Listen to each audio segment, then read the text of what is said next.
ഇപ്പോൾ നമ്മുടെ മലയാളം ഇൻഡസ്ട്രിയിൽ തന്നെ ലൈക്ക് ഫോർ ഇൻസ്റ്റൻസ് ഈ ഐസി കോൺസ്റ്റിറ്റ്യൂട്ട് ചെയ്യണം എന്നൊരു നിർബന്ധം വന്നപ്പോൾ like who should be responsible for institutionalising the IC fine the POSH act is a norm which exists for all industries to implement.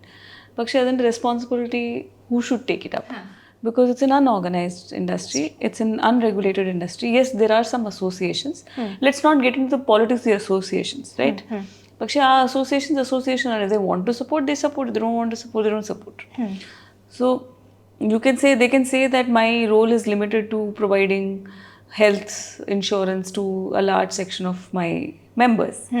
And then they can, avarku oru suvamoto oru responsibility illatha, there is no mandate that they have to do it. So in a unorganized, unregulated space where there are no norms, like you can go from one film to another film, you can go from pre-production to post-production, everything is different. Okay. From the kind of people who are working in it, who is coming from where, everything, what kind of നമ്മളുടെ ethics എന്താണ് ആ cinema ഉണ്ടാക്കുന്നത്, എന്തുപോലെ കഥയാണ് നമ്മൾ എടുക്കുന്നത്. Because you're talking about like unlike other businesses, cinema industry ഒരു കച്ചവടം മാത്രമില്ല. It's not just a business. It's also a creative space. Yes.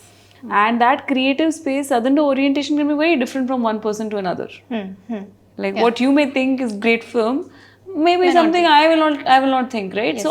So അങ്ങനെ തന്നെ അതിൽ പാർട്ടിസിപ്പേറ്റ് ചെയ്യുന്ന ആൾക്കാരും അങ്ങനെയാണ്. ചില ആൾക്കാർ ഇത് എൻ്റെ ജീവിതമാണ് അല്ലെങ്കിൽ അങ്ങനെ ആലോചിച്ച് ഉണ്ടാക്കും.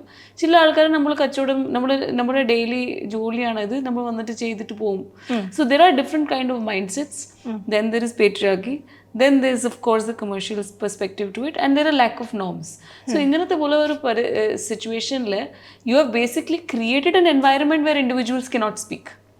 Because even if they speak, whom do they go and talk to? Yes. There is no system. There is no regulation. So I mean there is some kind of association system and all, you can go and raise a concern.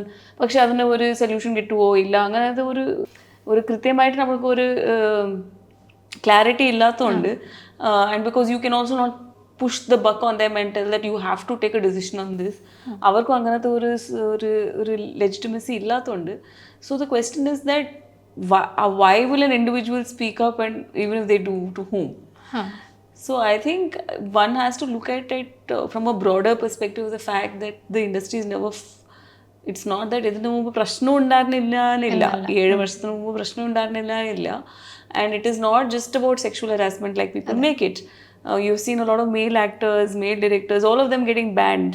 അങ്ങനെ പോലെ തന്നെ it could have been down this line with junior artists. ഇപ്പോൾ ഈ committee report വായിക്കുമ്പോൾ നമ്മൾക്ക് മനസ്സിലാകുന്നത് that it's not like a particular set of activities happening with set of people, but it's a systemic issue flowing through the entire chain. Across people who are earning X amount of money to people who are earning daily wages. And maybe daily wage earn ചെയ്യുന്ന ആൾക്കാർക്ക് പ്രശ്നങ്ങൾ കൂടുതലാണ്, because you are not coming on a set number of days. You can come today, tomorrow you are not required. So I think the scale of issues, the fact that there is no space to speak up, and there are no norms, all contribute, and then it's a business which is coming together to make one film in a set amount of time. So all of it makes it like it's a very complicated space. And to add to that, you have 30-40 professions within that.